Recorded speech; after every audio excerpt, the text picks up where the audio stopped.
Assalamu alaikum dear students, my name is Hina Shaukat and I am your class 9th chemistry teacher।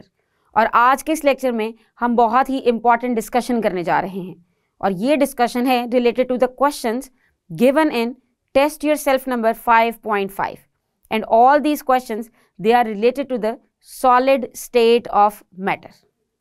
So students, as you know हमने complete किया है हमारा chapter number 5 which is physical states of matter और इस chapter में हमने detail में discussion की है about the physical states of matter, यानी कि gaseous state, liquid state and solid state.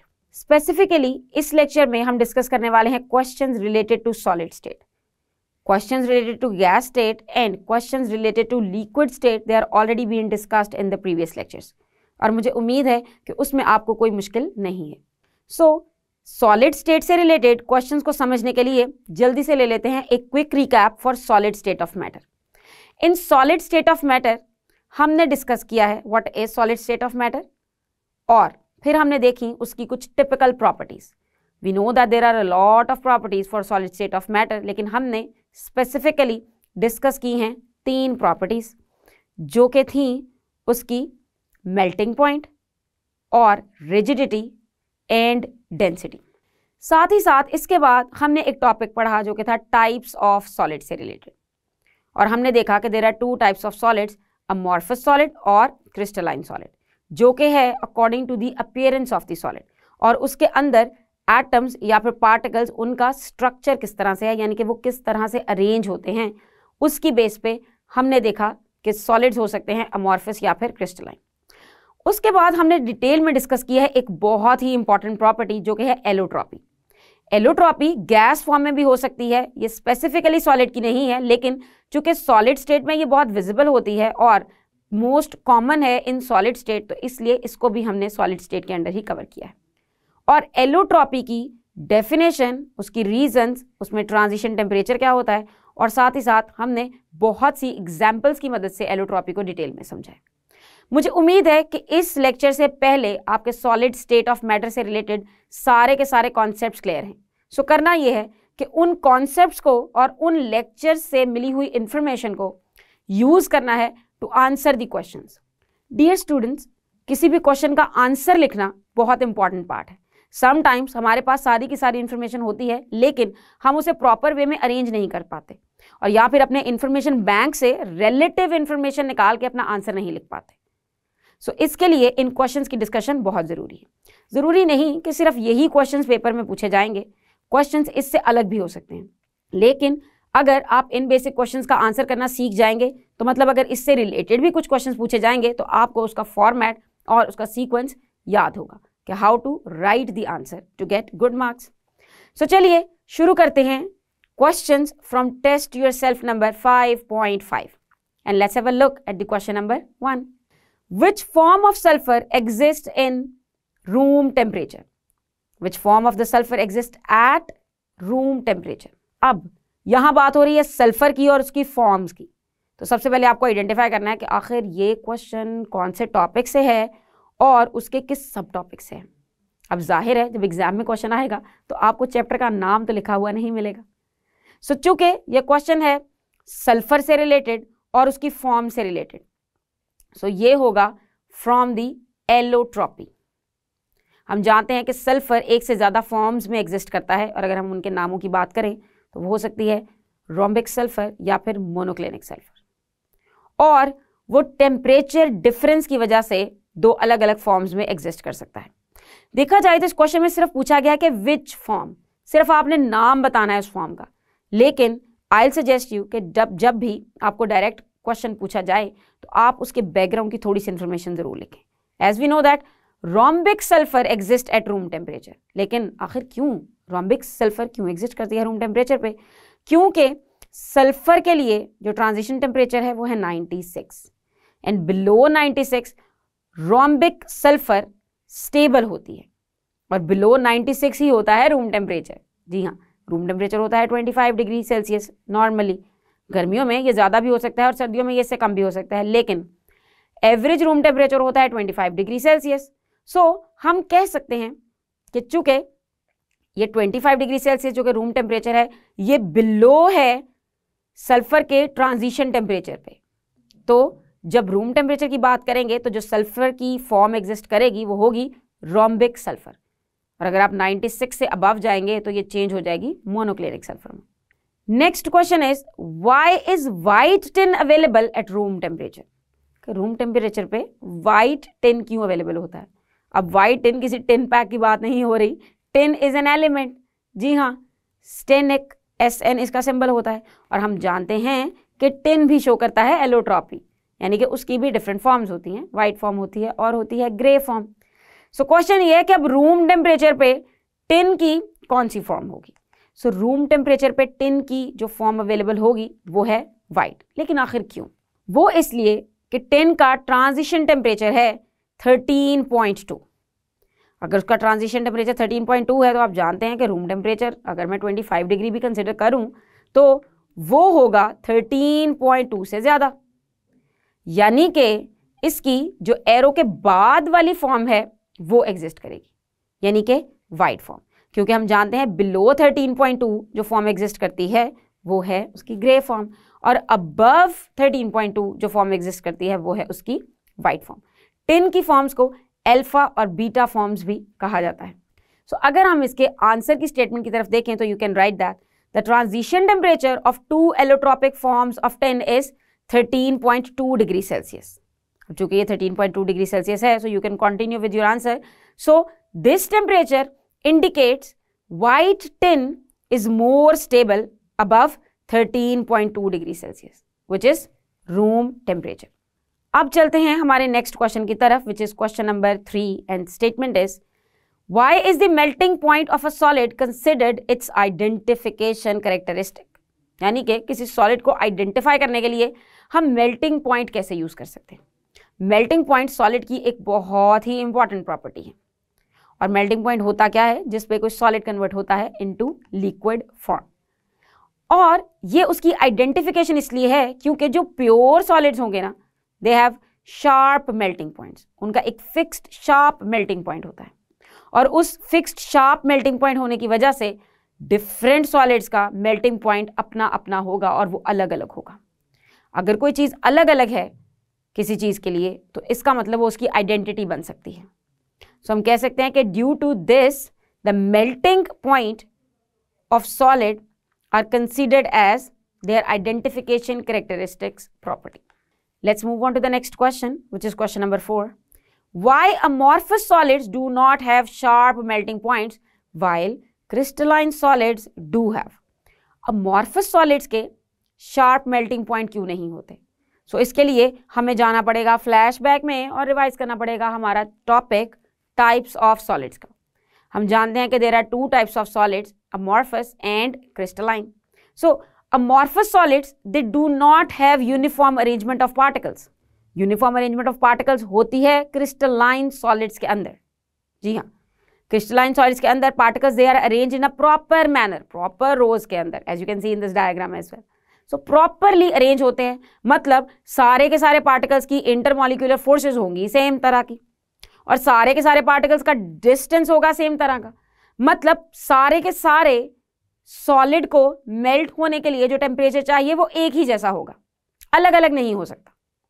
लेकिन अगर आप बात करें अमॉर्फस सॉलिड की, तो in case of amorphous solid उसके जो पार्टिकल्स हैं, उसके जो मॉलिक्यूल्स हैं, वो रेगुलर पैटर्न में अरेंज नहीं होते।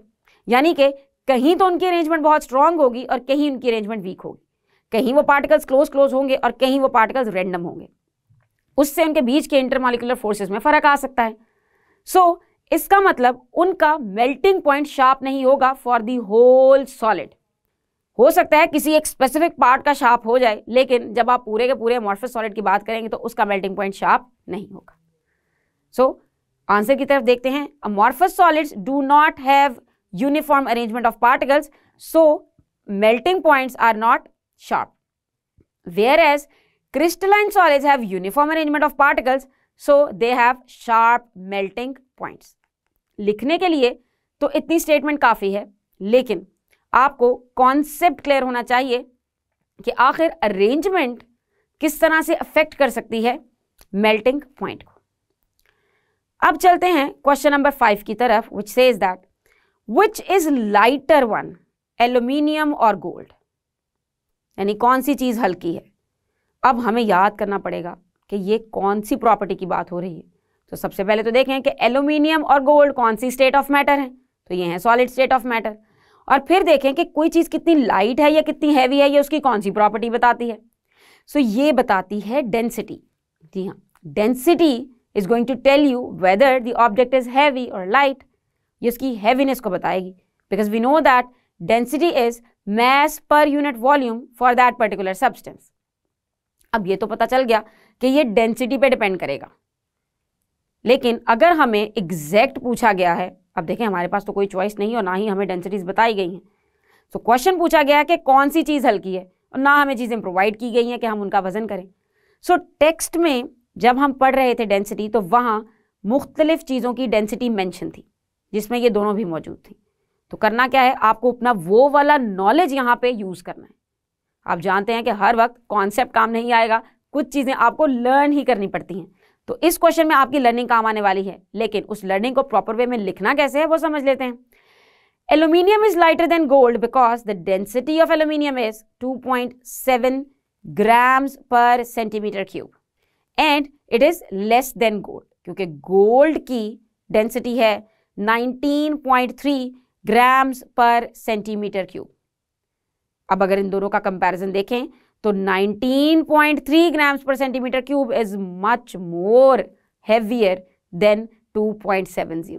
तो हम कह सकते हैं कि aluminium is lighter on the basis of density. So ये वैल्यूज आपको बहुत ज्यादा हेल्प करने वाली हैं टू राइट योर आंसर। अब चलते हैं क्वेश्चन नंबर 6 की तरफ, which is right the molecular formula of A sulphur molecule. हम जानते हैं कि सल्फर एक नॉन मेटल है और ये आज़ाद कभी भी एग्जिस्ट नहीं करता।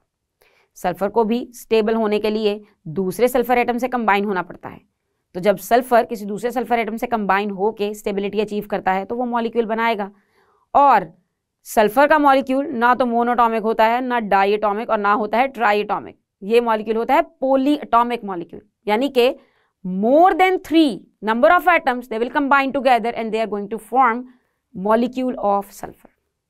और सल्फर में जितने एटम्स मिलते हैं वो हैं 8 एटम्स। सो आपको अपना आंसर कुछ इस तरह से लिखना है कि formula of sulphur molecule is S8 और 8 आप लिखेंगे सबस्क्रिप्ट के अंदर, जो शो करेगा कि इसके एक मॉलिक्यूल के अंदर हैं 8 सल्फर के एटम्स। चलते हैं नेक्स्ट क्वेश्चन की तरफ, which is question number 7। Which allotropic form of carbon is stable at room temperature? और साथ आपको मेंशन भी कर दिया है room temperature which is 25 degree Celsius. फर्ज करें ये रूम टेम्परेचर मेंशन नहीं है, तो भी आपको हमेशा अपने माइंड में रखना है कि जब हम केमिस्ट्री में डिफरेंट सिचुएशंस में टेम्परेचर की बात करते हैं तो रूम टेम्परेचर को हम मोस्टली 25 डिग्री ही कंसिडर करते हैं हमारे इस रीजन के लिए। जाहिर है अगर आप अंटार्कटिका में बैठ के कोई एक्सपेरिमेंट कर रहे हैं तो रूम टेम्परेचर 25 नहीं हो सकता, लेकिन जिस रीजन में हम एग्जिस्ट करते हैं, जिस रीजन से हम बिलोंग करते हैं, उसका room temperature 25 degree Celsius consider किया जाता है। सो क्वेश्चन इज कि कार्बन की कौन सी एलोट्रॉपिक फॉर्म इसमें स्टेबल होगी। सो जब हमने अपना एलोट्रॉपी वाला टॉपिक पढ़ा था तो उसमें डिटेल में डिस्कस किया था कि कुछ तो ऐसे एलिमेंट्स हैं जो कि ट्रांजिशन टेम्परेचर रखते हैं, लेकिन कुछ एलिमेंट्स ऐसे हैं जिनकी एलोट्रॉपिक फॉर्म्स मैक्सिमम टेम्परेचर्स पे स्टेबल ही होती हैं, यूनिफॉर्म ही रहती हैं। सो हमारा आंसर होगा कि diamond, graphite and buckyballs, they are stable allotropic forms of carbon at room temperature. And इन सब में से भी अगर बात करें, so among these allotropic forms graphite is energetically more stable than diamond. चलते हैं हमारे नेक्स्ट क्वेश्चन की तरफ, which is question number 8। State whether allotropy is shown by elements और कंपाउंड्स और बोथ। अब इस क्वेश्चन में आपको बताना है कि एलोट्रॉपी एलिमेंट्स में होती है, कंपाउंड्स में होती है, या फिर दोनों में होती है। सो हमने एलोट्रॉपी की पहली ही लाइन में ये डिस्कस किया था कि allotropy is only present between the elements. ये सिर्फ एलिमेंट्स की ही प्रॉपर्टी है, कंपाउंड्स ये प्रॉपर्टी शो नहीं करेंगे। हमने जितनी भी एग्जाम्पल्स एलोट्रॉपी की डिस्कस की हैं वो सारी की सारी एग्जाम्पल्स थी रिलेटेड टू द एलिमेंट्स, जिसमें फॉस्फोरस वो भी एक एलिमेंट है, टिन वो भी एक एलिमेंट है, आपको पीरियोडिक टेबल में मिलेगा। फिर कार्बन वो भी एक एलिमेंट है, वो भी आपको पीरियोडिक टेबल में मिलेगा। सो ये सारे के सारे एलिमेंट्स हैं और ये एलिमेंट्स की ही प्रॉपर्टी है एलोट्रॉपी। और सिर्फ सॉलिड के केस में नहीं, अगर आप बात करें गैस फॉर्म में तो एलोट्रॉपी गैसेस में भी एग्जिस्ट करती है। Remember we did discuss one example in gas as well which was oxygen. Oxygen की एलोट्रॉपिक फॉर्म हो सकती है oxygen gas normally which is O2 और ओजोन विच इज O3, और इनकी प्रॉपर्टीज में भी डिफरेंस होता है। सो ये तो थे हमारे questions related to test yourself number 5.5। मुझे उम्मीद है कि इस तरह के क्वेश्चंस अब आपके लिए मुश्किल नहीं रहे, लेकिन ज़रूरी नहीं कि हमेशा क्वेश्चंस इन्हीं में से पूछे जाएं। आपको इसके साथ साथ जितनी भी डेफिनेशंस आई हैं सॉलिड स्टेट ऑफ मैटर में, आपको वो सारी याद करनी है। You must know what is rigidity, आपको पता होना चाहिए मेल्टिंग पॉइंट क्या होता है, उसकी एग्जैक्ट वाली डेफिनेशन, एग्जैक्ट डेफिनेशन जिसमें आप डायनामिक इक्विलिब्रियम को डिस्कस करेंगे, वो डेफिनेशन, कॉमन डेफिनेशन नहीं, that is not going to give you full marks. फिर आपको याद करनी है क्रिस्टलाइन और अमॉर्फस सॉलिड का डिफरेंस, ये आ सकता है, और टाइप्स ऑफ सॉलिड तो डिटेल में भी पूछा जा सकता है। और अगर आप बात करें एलोट्रॉपी की तो उसको याद करना तो थोड़ा टेक्निकल है, क्योंकि उसमें आपको ट्रांजिशन टेम्परेचर्स याद करने हैं। जैसे कि आपने अभी इन क्वेश्चंस में देखा है कि अगर आपको ट्रांजिशन टेम्परेचर का पता होगा तो आप इजीली आंसर कर सकते हैं कि कौन सी एलोट्रॉपिक फॉर्म एग्जिस्ट करती है किस टेम्परेचर पे। सो मुझे उम्मीद है कि आप सॉलिड स्टेट ऑफ मैटर को इन सारी इंस्ट्रक्शंस के अकॉर्डिंग अच्छे से प्रिपेयर करेंगे, और इससे रिलेटेड कोई सा भी क्वेश्चन आएगा तो आपको किसी भी तरह का आंसर लिखने में कोई मुश्किल नहीं होगी, चाहे वो लॉन्ग क्वेश्चन हो या फिर हो शॉर्ट क्वेश्चन। सो स्टूडेंट्स, आज के इस लेक्चर में हमने डिटेल में डिस्कस किया है कि कैसे आपको आंसर्स लिखने हैं related to the questions for solid state of matter, और हमने देखा है कि हर क्वेश्चन की स्टेटमेंट को कैसे अंडरस्टैंड करना है और मार्क्स पॉइंट ऑफ व्यू से उसका आंसर कैसे करना है। अगर किसी क्वेश्चन का आंसर वन वर्ड में भी है तो आपको उस वन वर्ड को भी डिटेल में एक्सप्लेन कैसे करना है from the background till the conclusion. मुझे उम्मीद है कि आपको समझ आया होगा और इस तरह के क्वेश्चंस आंसर करने में कोई प्रॉब्लम नहीं होगी। So see you all in next lecture. तब तक के लिए अपना ख्याल रखिएगा। अल्लाह हाफिज़।